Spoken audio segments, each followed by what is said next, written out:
My parents gave me up for adoption because they were still in high school when they had me. 24 years later, I found them. My mom had me when she was just 14, and I, 24M, was given up for adoption. Yeah, I know, crazy right? My parents told me about her growing up, and I still have the letter she wrote me, asking if they could give it to me when they deemed fit.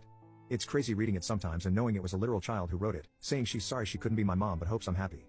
She was open to having contact, but we moved for my dad's job when I was 11, and then it seemed impossible to find her. But luckily, I did. She's working at this small restaurant, and I keep going, but she doesn't know it's me. We talk sometimes, and she seems like a nice lady. Sometimes when she says something like, "Do you want a refill, honey?" or uses another term like that, I want to tell her, and let her know that I'm right here. I don't know why it makes me nervous. We talk sometimes, and she seems really genuine. If it's not super busy, she's more open to talking about random stuff. I literally drive 2 hours to come eat at this place just to see her. And it's like she knows me already because I'm there once or twice a week for the past 3 months, so she always says hi with a big smile. But man, if only she knew. Update 1. Well, I did it. I told her, and yeah, it was pretty heavy. My heart was beating super fast the entire time. I waited for her to finish her shift and until they were done closing up the restaurant. After she finished closing up, she saw me waiting in the parking lot. We waved and said hi to each other, but then I told her there was something serious that she needed to know. First, I apologized for keeping it from her for so long. She didn't react until I actually pulled out her letter. Then she started bawling from there, screaming and crying at the same time, and I didn't even have to finish the whole "I'm your son" speech. She just saw it and knew. It was crazy. The next thing I know, she's hugging me instantly, but then she pulled back and asked if it's okay to hug me.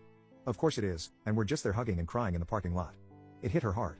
Her legs gave out for a second, so I had to actually hold her up while she's still hugging me for a minute. What really got to me was her saying, "Look how big you've got." Also, hearing her cry made me cry too. She went back to open the restaurant, and we sat in there for hours talking about so many things. We had coffee, ate a slice of their pie, and just talked about anything and everything that came to mind. She told me that the second time I came to the restaurant, she got a feeling that I felt really familiar, but for her, it was hard to believe it could be me. So that feeling she had was pushed way down. She told me that for years after I was adopted, she would see kids around my age and used to think they were me. Then she would start crying in public. It really messed with her mind and made her depressed, so she didn't want to do the same when she first started seeing me in the restaurant. She said I looked so much like my biological dad when he was younger. We talked about him too. They stayed in contact with each other, in case I ever reached out to one of them so it would be easier to contact the other. I didn't have any hope about finding my biological dad since he was never mentioned, so I'm glad they both planned for this future scenario. She told me about how they both wanted to keep me, especially my biological dad. He didn't want me to be adopted, but he knew they had to because they were just kids. It took him a long time to get past it after I was born. That's why he didn't leave anything behind, because he didn't want to believe he would ever get to see me again. We talked for hours, until almost 2 in the morning. She wanted to know everything about me, but her main concern was, am I happy? Were my parents good to me? Did I have a happy childhood? And I did.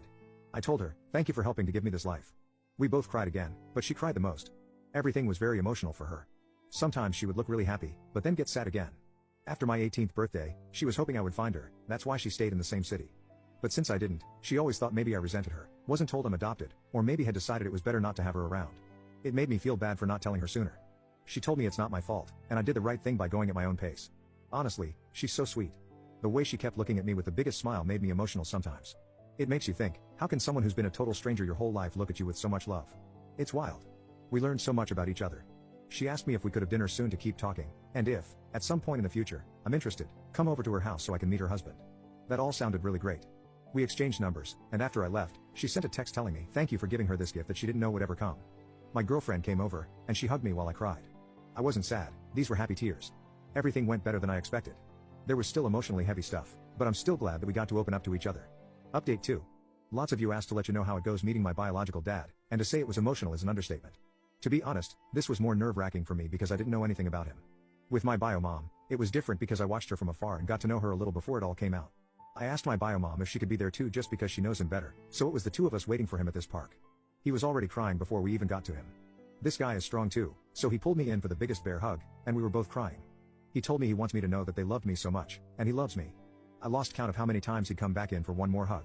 This definitely got to him, and he kept saying, "Thank you God," a few times while looking at my face. Hearing him tell me how much they loved me even back then meant so much to me, and not gonna lie, that had me holding him tight too. I'm sure to everyone at the park, it was weird seeing 3 crying people.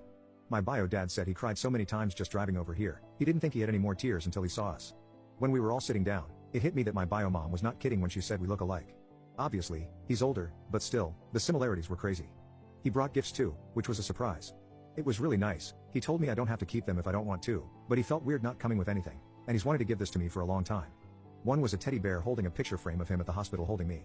He was 15 years old, it's still crazy to realize that. The other thing was a journal. The journal thing was stuff he said he started writing to me years after I was adopted. He was in therapy, and that helped him cope, thinking he would give them to me one day, his way of still feeling connected to me. I haven't read everything yet, but some of the pages were his thoughts and as if he was talking directly to me. How he felt when they found out she was pregnant, then the adoption, everything going on in his mind when he first got to hold me as a baby. I didn't even know he was at the hospital too. It was not what I was expecting. It really got me. I read some more of what he wrote last night that really got me crying. I'm sad to think how much this affected them emotionally for years.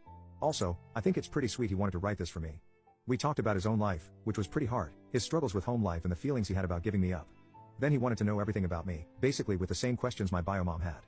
I made sure they knew they made the right decision because my life was pretty great. He looked like he wanted to cry when he knew that because that's all they hoped for, and it was something he always wondered about for years. My bio mom left a bit after we were more comfortable so we could talk more in private once it didn't feel too awkward between us. From there he told me stories about how he met my bio mom. Sometimes he'd point out stuff he noticed about me that reminds him of her or me and him having similar likes. My bio dad was really open about sharing everything. Like he really was getting ready for this meeting. He hoped it would happen and prayed every day to see me again because he had so many things he wanted to tell me. Overall, a really good first meeting. I'm glad how it went. He's open to the idea of meeting my parents. After I told them about all this because they definitely want to meet my bio parents again if I'm comfortable with that, obviously if my bio parents are too. Let's see when that happens. I don't know how it's gonna feel for me. They've met each other before I was even born, but I never had them in the same place, so that'll be interesting. Me and my parents met up yesterday to have breakfast so I could tell them everything. My mom was so happy about how it went. She actually cried too when I was telling them about both their reactions. My dad was proud because he knew how hard it was in the months after finding my bio mom and not really wanting to make contact yet. I'm really happy to have their support because it's hard not to feel guilty about wanting to know more about my bio parents. They gave me a really good life, so for a while, it felt like maybe to them I was showing that it wasn't good enough for me and I'd rather have my bio parents. But they told me many times they want me to do this for myself, and they know how much I love them. And I really do. Finding them and meeting them was hard, but it was so worth it to me. And seeing their reactions made it feel even more worth it. I still can't believe it sometimes.